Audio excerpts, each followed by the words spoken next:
They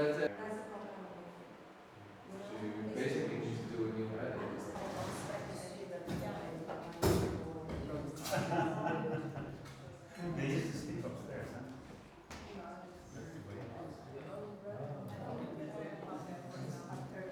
huh? Okay. Yeah. Yeah. Sleeping is really much easier.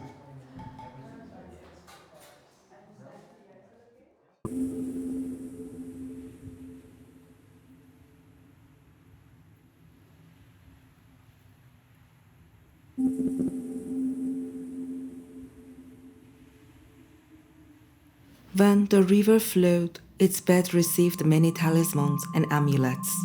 People submitted their sayings to the current, and by doing so, they acted upon their reality. This is the magic of words, when written or uttered. They were never meant to be seen, opened, or read. But now that the river is dried up, it discharges the talisman onto the riverbed.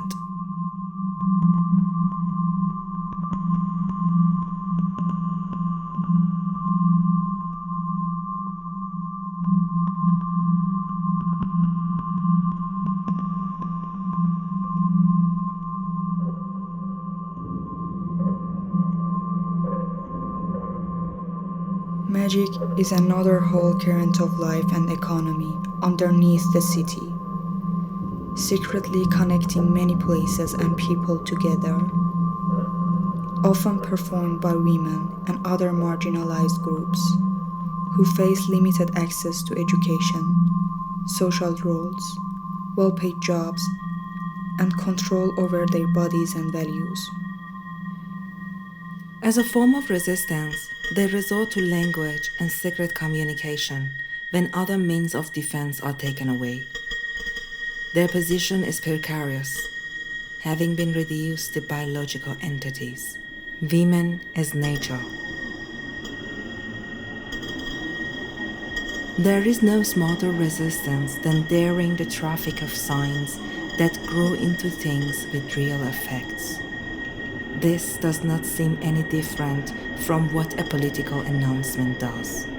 However, the domain of their produced reality is very different. The one with the dominant discourse is actually the one with the real magic wand. He decides what is to come into existence and how. When broadcast through invisible forces of radiation and electricity, its spreads travel in time and space and reach the masses. It is the power of utterance, the magical words that define you, create you, devastate you, tune by tune, word by word, More than pitch half by the people pitch. of the world are living in conditions approaching misery. Their food is inadequate. They are victims of disease. Their economic life is primitive and stagnant. Their poverty is a handicap and a threat both to them and to more prosperous areas. For the first time in history, humanity possesses in knowledge and skill the knowledge and skill to relieve the suffering of these people. The United States is preeminent among the nations in the development of industrial and scientific techniques. The material resources which we can afford to use for assistance of other peoples are limited.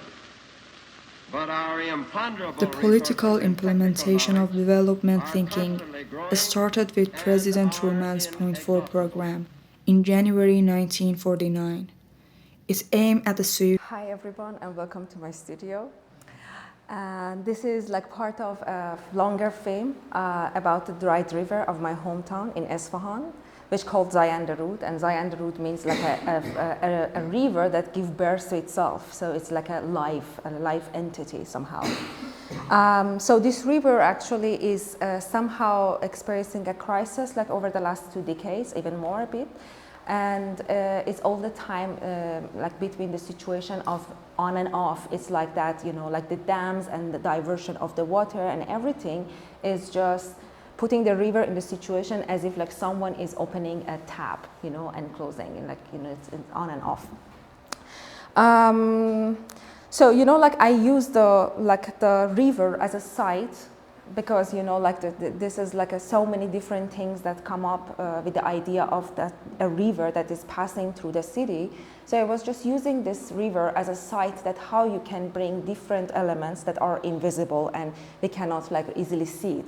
And, you know, like somehow for me, it's like the moment that the river is dried up is actually the moment that all those secrets is just coming up and you can start to think about it. So the film and the research is part of like a longer project that is called The Promises of Ever-Coming Prosperity, which is mostly related to the research around the development, especially the development project in Iran, especially like since 1950s, and the modernization and a very particular exogenous and outborn process of development in Iran. For now, actually, I was thinking, you know, like because this research and this film is dealing with so many different things, like the things that is related to mythology and the goddess of the water, but at the same time, like the women, and especially like last year in Iran, that women were like really revolting against like so many of the suppression, and on the other hand, I was just trying to reference to my own autobiography and kind of like making a parallel between the background of my family and displacement that they've been passing through over the last decades, basically because of the oil industry and the water and the displacement of all these things and like modernization. So I wanted to kind of make this parallel that how the displacement of the people is a kind of like a liquid situation that is also parallel to what happened to the river itself. So it's a kind of like a parallel. But actually for now, the part that I'm like really more investigating right now is more related to the like two things about the magic. Actually, it's one thing. Because, you know, like at some point, I realized that people, because the river is dried, and of course you can just walk in the river bit, but it's also like really interesting to see that people are not doing that so much, except when there is like some political uprising or something, then they gather in the river. So it's like that, it's a kind of place that is summoning some kind of a spirit when people want to just protest or they want to claim something. So I found that the river is like that claim. So I found actually a lot of talisman that people are submitting to the river. And apparently this is like a very old practice that is happening there. And I tried to do some research and I then realized that mostly it's happened by the marginalized group, and marginalized group doesn't necessarily means economic situation, but mostly the people who are having less access to social roles or like a kind of a stable situation or whatever. And unfortunately, mostly it's common that it's practiced by women. You know, like that's like how in general people perceive it. But actually, through my research, like a field research I did, I realized no, this is not really true. And so I wanted actually to make a parallel between the dryness of the river in relation to the development project and modernization that especially happened in 1950s in Iran during the time or during the program that called like a Point 4 program that is announced by the ex-president of US, Harry Truman. And it was like right after the Second World War, and it was a moment that you know, like US, like a prosperous economy during the war should be kind of find a way to extend itself.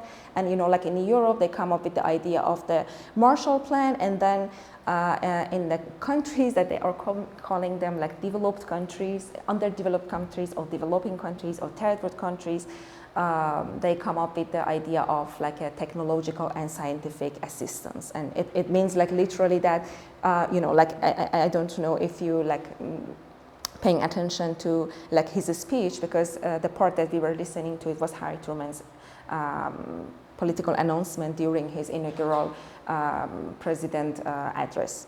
So yeah, he's like saying that, you know, like our knowledge and like they are in a preeminent situation of like their knowledge and scientific technologies and whatever is like really on the top, and they can just help like these other people to just have a better or prosperous situation. So like for me the most interesting thing actually at this moment is that I want to talk about the unapproachable or the forbidden capacity of the language itself or discourse, the capacity, the unapproachable and forbidden capacity of the language, which means a taboo. And what is that taboo? It means that, for a civilized person, for a rational person, for like a educated person, of course, it's very clear that words doesn't have any relationship to the reality. So signs, when you are making a signification, is just a signification, is an arbitrary and random assignation of signs, some words and whatever to some reality. This is like they are separated, and like a civilized man or civilized human can understand this, that they are separated from each other. So for me, it's, and like magic on the other hand, which is the discourse of the like a kind of like a primitive or savage or whatever that is called actually through the history, is like exactly like the talisman that people saying some words, magical things. It's that they cannot really distinguish between the sign and the words because they think that the words are charged with some magical power, so they have like a real physical connection with the reality. So when you are saying something, you are bringing it into reality. That's the philosophy of the primitive, that which is completely on the contrary side of the rational discourse that believe that signs are different and things are different, like they are completely separated. So for me, actually, this beautiful parallel is happening in the river, like I'm doing like right now, a big scroll printing like a screen. These are like a really small manifestation of some part of it because it's going to be like a 13 meter. And so it's a kind of like a summoning. This scroll itself for me is a summoning of the river itself that actually allows me to accommodate, or it already accommodated, two separate narratives or two separate discourses. One is superstition, magic, that is happening all the time in the river, even now and also in the past. And the other one is the most rational one, which is talking about how we can actually introduce more like an update technological thing, which of course related to 70 years ago.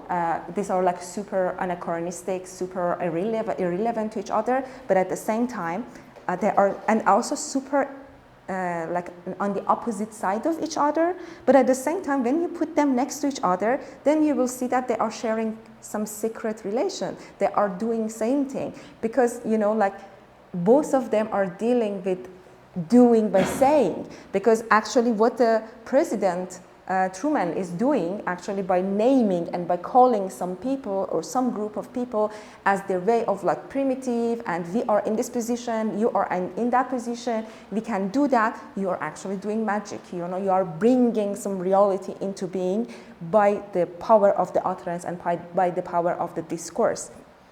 So for me, it's become, like just going through the discourse of magic and just using this lens to just like a kind of optical device to look at the river with that terms allows me to see that, like a certain categorization, how they are coming into being as the opposite side or the other of certain discourses. Meaning that, like when you cannot distinguish between the sign and things, it means taboo. But when you are addressing some people as being primitive, this is an idea that you're assigning to a reality. So you already broke the taboo, So it's this parallel and putting them together to see that actually magic is happening in both sides and they are moving towards each other. And there's some part that their border is mixed and blurred. It's very important to understand that, like how the discourse of the civilization that we understand it today actually works, and then how we can understand the other of it, like the other that it produces can be so multiple, so diverse, and not really just one opposite thing, as like something superstition, as Geberish in front of English. For me, like the beauty is comes from that, you know, like one side is English, the ultimate legibility in the world right now, and the other side is Geberish, but Geberish not like a negative meaning as nonsensical, but they are not readable, you know, like these magical signs that I extracted from this talisman that I found them in the river are unreadable and is more related to a kind of like a mystic tradition and background.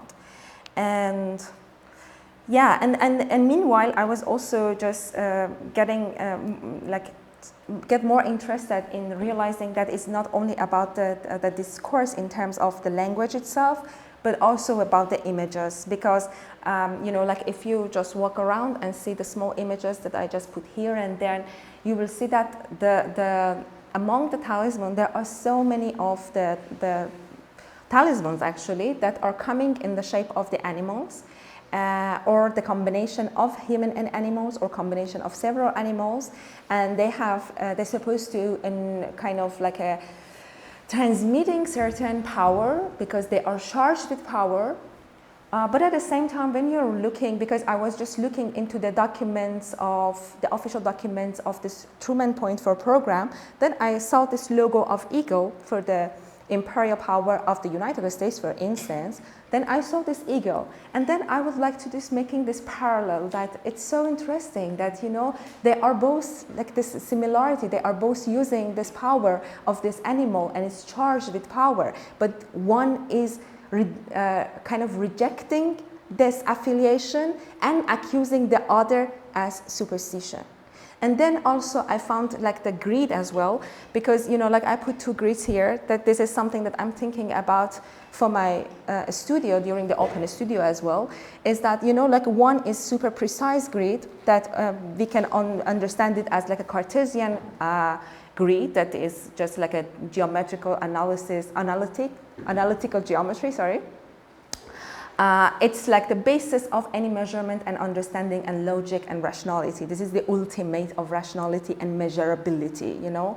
And the other one is still a grid, you know. For me, it was also very interesting because this is also extracted from the talisman, and apparently they are using this as squares and tables a lot. I really don't know why. So it was, you know, like this parallel between the discourse of the language, the capacity of the language to bringing things into being, the capacity of using grids, the using of the animals' representation, images, are using kind of the same, but they are in two different things. But when I'm saying these two different things, I'm not saying that there are only two things. The thing is that the other one, the superstition part, the magic part, that we call it as magic, is already produced as a category as the other of the logical one. It's co-constitutive and they are producing each other. So it's important to understand how they are sharing the same construction structure to actually undo it, and understanding that there are multiple in-betweenness in between them. Yeah, this is more or less what I'm doing right now, and I'm doing this print, and I'm thinking about making the grid in the whole space and putting this river somehow, the invocation of the river as accommodation of two different discourses that come together. And then just using the images to explore, for people to explore and see that how they can relate to them and how they can compare them and find the similarity. And yeah, basically more or less what I'm doing right now.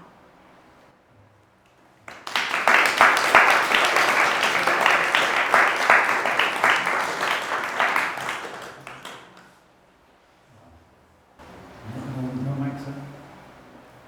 We don't need mics, right? No, just go.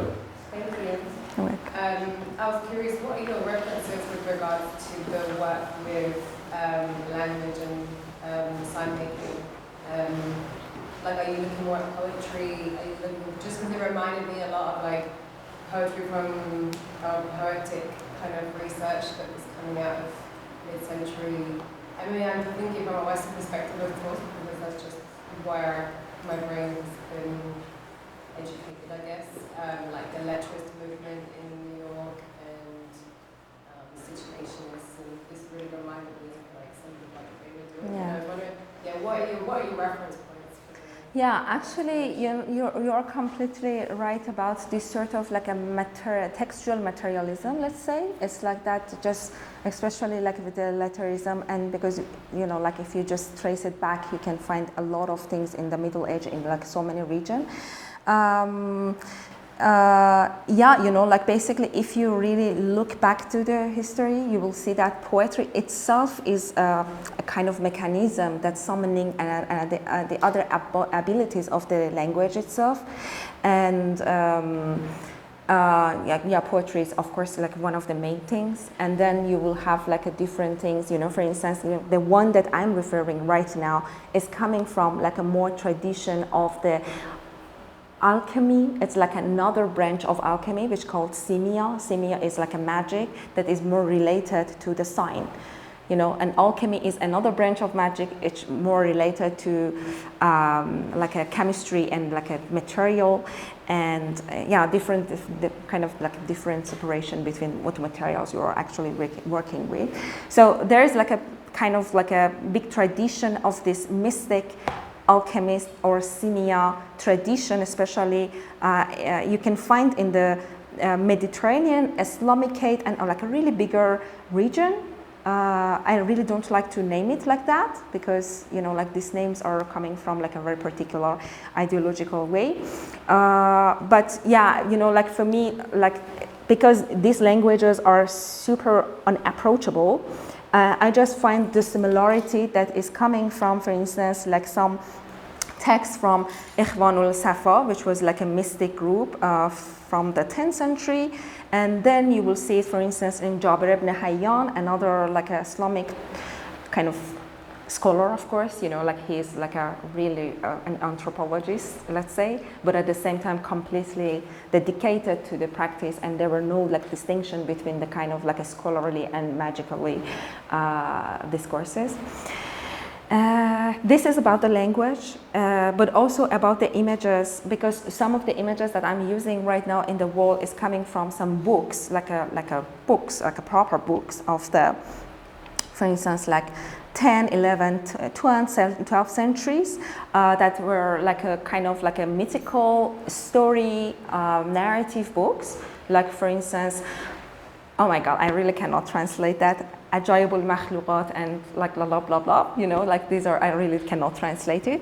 But those images were at that point, were considered as part of the narrative of that books, and it was like a legitimate illustration for that books.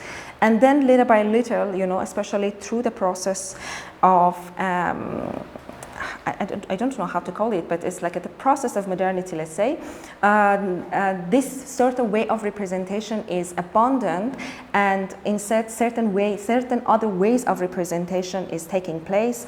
And then I found it super interesting that the traces of that certain way of illustration, you now can find it in the magical books, but these magical books are super illegal, taboo, and unofficial and informal things. So you cannot go to a store and buy them. You can always find them kind of like a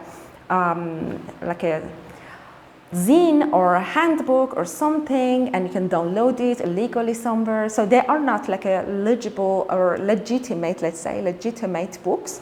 But then you will see that the whole way of representation and image making system is just found themselves in the super suppressed position of magic somehow. So these are the references I'm using, but at the same time, the whole idea of the just comparison between the magic and let's say, like the power of the utterance also comes from someone called L.G. Austin, L.G. Yeah, am I right? Yeah, Austin from the 70s. That actually he got this book that called "How to Do Things with Words," And then after, like one of the most recent references that I'm using is called Magical Criticism by Christopher Bracken, that he's very much talking about that actually the problem of the projection within the civilized scholars, that how they project themselves and their taboo to basically the other as the savage philosophy. Can I ask, this might be a funny question, but do you understand what this is saying? Because you might be showing cursors or something.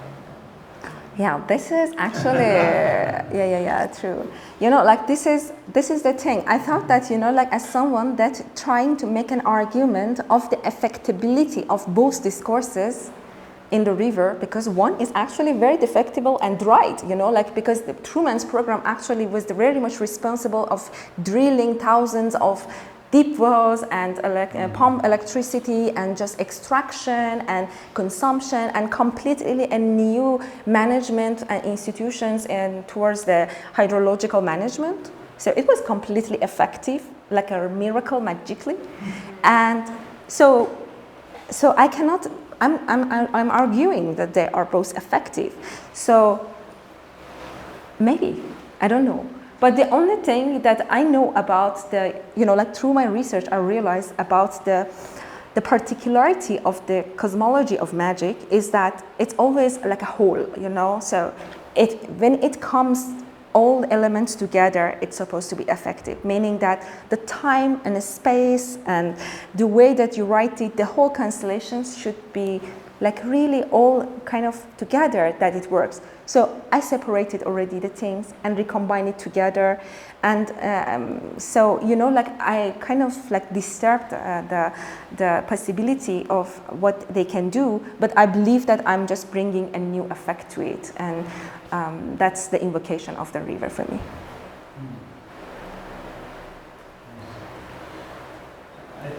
Thank you, Christian. I really like this, maybe I don't know if this is juxtaposition of this other that you're doing.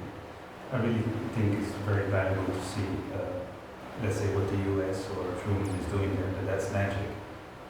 That's great, it's new for me.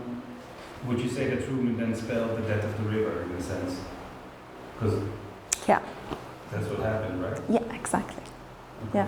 Yeah. Like actually for me is that the water is disturbed, and by disturbed situation, by this crisis, the river, but also the whole environment and the whole discourses in the country, I'm not talking about only particularly the environment, I'm talking more about more political aspiration actually in the society, is that revealing its secret, So it's like that, like this disturbance actually just led this specific site to discharge its secret itself, and then you can start to see that how these things are working and what could be the relationship, or how you can remap it somehow again. Yeah, I was wondering why is because I think the dry river is already such a What? Sorry? a dry river. I think is such a powerful symbol, and I wonder why you didn't use that image at all. Like I think that should be the frame to kind of branch out, no? Instead of like just naming it. Like why is it absent in any kind of visual because representation? Because I think it's a very powerful symbol, and I think. Yeah, actually, I think this is part of the film, and this is also part of the whole thing. So, like the dried river also is there. So, like just within this 30 minutes, I just try to just make it like a. How does a dry river look like? You can maybe. Yeah, you see, it's 50 minutes, right? This is like a 40 minutes, yeah. It's 40 minutes. Now you have to watch it. Yeah. I like that you're also then liquefying language to replace this absence, right? Yeah. This which I think is a nice reflection between film and the correspondence somehow. But also, I also have another thing, because, like the first time that I started to see the river, it was the moment that I saw that, okay, like naturally we see the river as nature.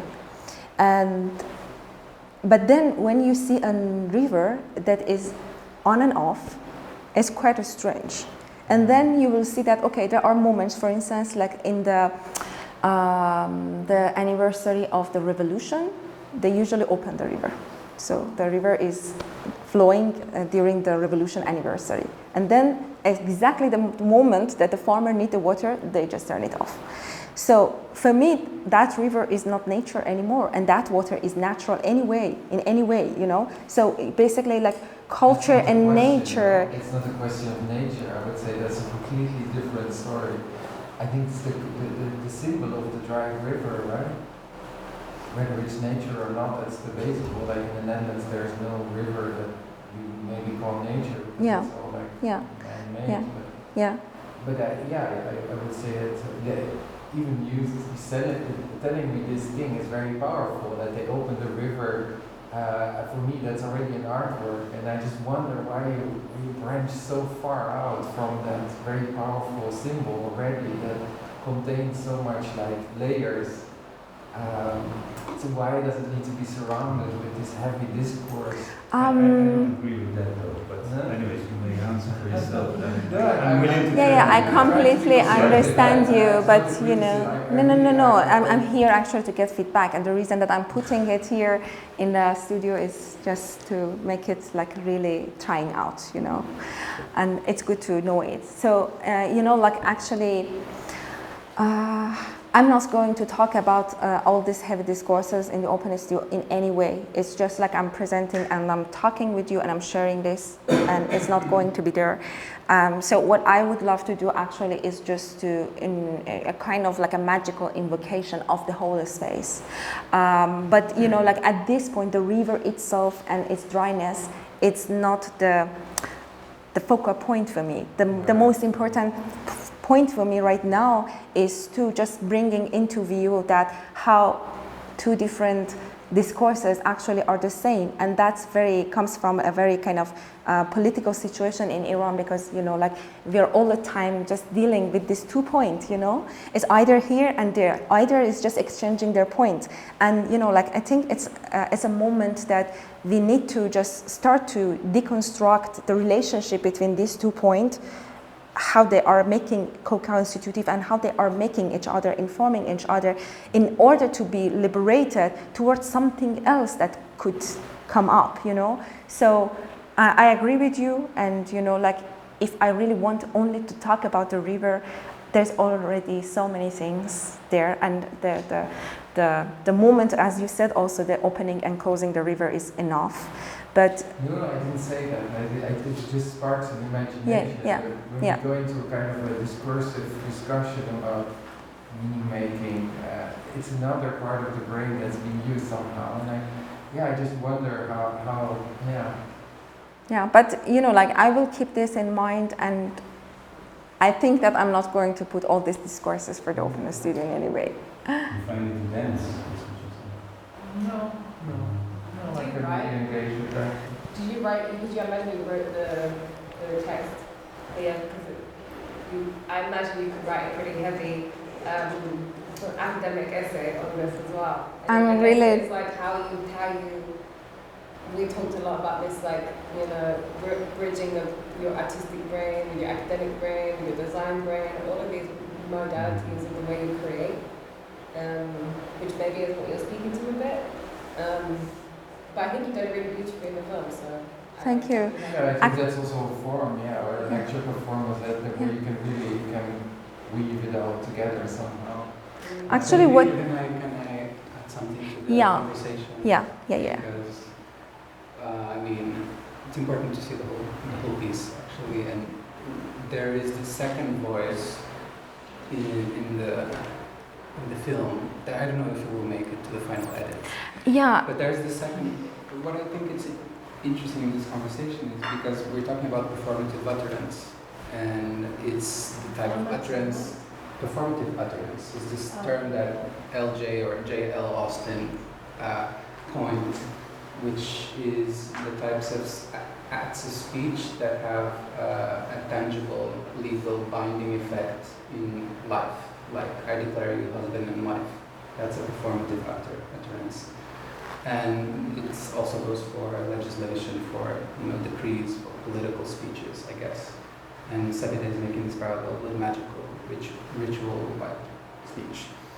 But I think also the format that we just watched here, which falls more into this essayistic video text, is maybe kind of reiterating this structure of agency of speech towards a subject, right? So I'm being told a story, and by the fragment that you just showed now, we don't leave that register, whereas in the piece you have the second voice. Yeah. Or maybe it's the same voice, but it's being performed differently.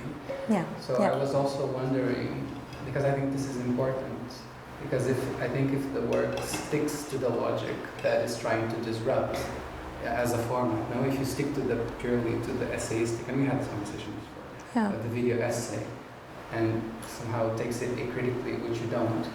But I think you don't, because you have the second utterance that is much more opaque, that is whispering, that has a different tone, that is not so here's what you should know, right? And I was wondering how I'm if you could gonna talk about activate that voice, it. Yes, I I think thought it's about missing it. Yes. And I was wondering also how that voice relates to. I like the question about this text, because I also wanted to further understand why, the text becoming shape and form, and what is it actually doing? So maybe just put it out there and. Yeah. Actually, I sort of decided not to put it here because it's not really finalized. But the theme itself has three different parts. One part is really more poetic, somehow circulating also in the film, not only just accumulated in one point. And then there is this part that is autobiographical, and I'm literally talking about my life, my autobiography, let's say. And then there is this essayistic part and documentary, let's say, language, which is most the rational language, actually. That's something that I am claiming against somehow here. It's the same language, and I'm completely aware of that. What I'm going to do, actually, because I'm not going to show the whole film for the open studio, I found it impossible, and also not really focus on the part that I'm focusing now.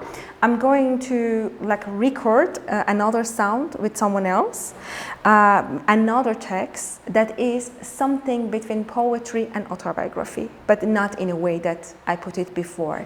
I'm not talking about a very specific person biography. It's a kind of biography that everyone can relate to themselves, and it's a very intimate text with intimate way of saying it, and that would be the only sound that would be activated in the space.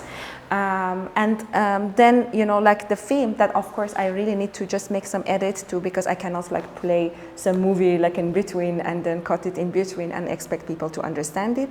I still need to edit something to just make a context about that, and that would be only an option with headphone for someone who really wants to know more about, for instance, Truman, because I was really going deep into the Truman part, about the magic and everything. So if someone really get interested to know more about the research that I really did it, the option is there, and they can just put it there and listen to it with that language. But the one that really going to activate the space is totally with another language.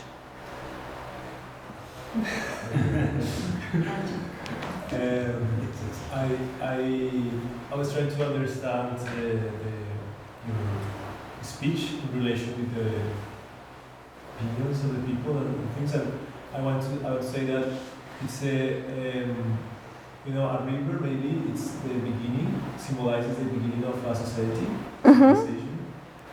Yeah, somehow, as I said, that civilization always gather around the river. Exactly, yeah. The people start to be around the river to start growing food and then everything. So also maybe the representation of the civilization could be also represented in the writing, in the books. Yeah, exactly. Yeah. So in some way I think you are because the way you speak and the way you join the ideas and everything is it's like a river. I mean, it's like a tree that grows. So I think that you are creating maybe this thing of seeing the river dry, like without no water, is so powerful that in some way you need to to create. And I see also the ink, because you use I see like I was wondering why black, black with white. And I see that maybe it's related with writing and making some kind of book. That is, Yeah, inscription basically. Inscription, that's like to try to feel that it's right. Because it's so strong when a society loses a river, maybe the society is gonna be away, be erased. Yeah. I don't know, that was like So nice to just make this parallel with the river itself. I have a question. I wanted to ask how you think of your medium, I mean specifically this, between the two like binaries that you give. Because like drawing on silk and printing, they've collapsed the binary of this side and this side, and in a way you're kind of stretching it back out. And I was just interested, like, where do you situate this medium, and then why would you stretch it out again? Yeah, actually, you see it as a stretching out, but I'm seeing also at the same time a stretching in, because because that's how I approach it basically, like this is a line basically. And this is the summon of the river, like invocation of a river. And how you understand the river always is understood as starting from somewhere and then going to somewhere else, like it's a kind of linear way. But like the way that I try to just approach this line, this linearity actually, is coming from both sides, It's the thing is readable once from here and once from here, so it's just going toward each other and get to the some point that like you will see that this is, for me, it's come from the magical talismanic things. It's just getting little by little to the ultimate abstraction. So then you will see that like basically what they are doing. Like both of them are signs, arbitrary signs, and both of them are doing stuff. Both of them are doing the same thing. You can read them both in the same time, and then when they are approaching each other, then you see that the border is starting to be melted. Yeah. I think you're right in that sense, but also in a sense like the preservation of language here seems a bit more faithful than, let's say, here. Faithful to constructing language versus constructing image. And that I'm saying, like, printing and drawing have collapsed this centuries ago, but it's really interesting that you're stretching it out. But then why, for example, is the language up top not articulated as drawing to begin with from its beginning? Because in a way, and this could be actually like a very strong, I don't think, it's not a critique, I think it's both a strong thing but also a reading, is that you can exoticize an end. It could be that end or this end. And it's about like how you want to tell this, Yeah, but yeah. No, but I think it's really it's a good thing. It's just. If I really understood you correctly, actually, I also started to looking at these writings, like these words, somehow also approaching toward image. Yeah. So like if there is certain unreadability is there is certain unreadability also here. Like actually this part, this part with like a really separated alphabets at the back is the Truman's transcription of his speech. You know, so it's somehow when you look at it, it's super image, you know. Yeah. But if you really want to insist to read it, it's readable, you know, like you can see that we must embark on a bold new project, so it's somehow readable. So I also tried to kind of blur the border between image and writing somehow. But I really don't know how successful or is it or not, but that's the intention. Yeah, I was just wondering about where you place. I was also thinking arbitrary, you said arbitrary, but there's intention as well. So obviously we're dealing with several layers of understanding from how language as an image becomes something, right? But even in the gibberish, that's intentional. Yeah. That's intention. Yeah. So it's an act, Yeah. as you say, it's a performative utterance. Yeah. It's also performative. So in that sense, I was with the word arbitrary. Yeah, you know, like that moment that I use arbitrary, I really meant that we can both read them as arbitrary signs, but at the same time, we can read them both as not really arbitrary signs, and they are having effects, you know? Yeah, exactly, because that's the whole point. Yeah, exactly. I have a question. It shows a curiosity, like there is a little bit of autobiographical thing. And then I was wondering if for you it's important your voice in the video, or you are open to try with other voices. You mean like here or the one that I'm going to do that? If it's important, like if you thought about it, like it has to be your voice because it makes a sense to you, or you didn't think it just Okay. was your voice? You know, like honestly, this is a difficult question because I think it makes sense that it would be my voice. But at the same time, you know, like I use my voice in most of the things I made so far, and I feel quite tired of that, you know, and you know, like it's a bit kind of difficult to every time just hearing your voice all the time. So this time I really wanted to do something else, but you know, like emotionally and logically and whatever, I feel that makes sense that I do it myself, but I prefer not to do actually this time. And also there's a question of English, the choice of English. Yeah, that's yeah. Pandora box. Yeah, that's also, exactly. Because Truman's talking English and you're talking English. Yeah, that's the most criticized I received, the harshest criticized I received, and I was completely defenseless about it. Every day you would have to translate it. And yeah, okay, but then still, it could be translated. So translated for an English speaker, but not for someone. No, yeah. The film is in English, and that's a problem. Yeah, but you wouldn't be speaking Farsi, or you would be speaking something else? Farsi, Okay. but I didn't. But she's speaking. Yeah, no, but I mean, Yeah, that's the problem. I should have made the film in Persian, but I couldn't. Farsi, I couldn't. Well, I don't think you should have. Oh, this is, I don't know. I don't know. I found my relation to saying things, especially when it comes to the autobiographical things, saying it in my own language is super difficult. The choice of words, what sort of words you're choosing, because the words charged with so many histories, so many emotions and everything, and I found it more difficult to approach. But English for me as a second language is more neutral for myself, you know, so more neutral with less connotation, let's say, less charged with powers, let's say. No, I get that. But do we do it in the ethnic language, or do we do it in your first language?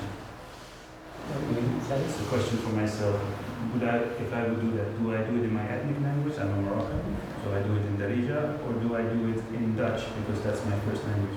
I mean, I don't know, it depends on the word, but a word that is talking about formative utterance, that is talking about the power that another type of logic of the world that is translated and constructed through language exerts in a different context.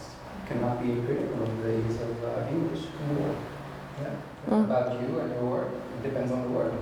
But this way, cannot. Yeah. Thank you.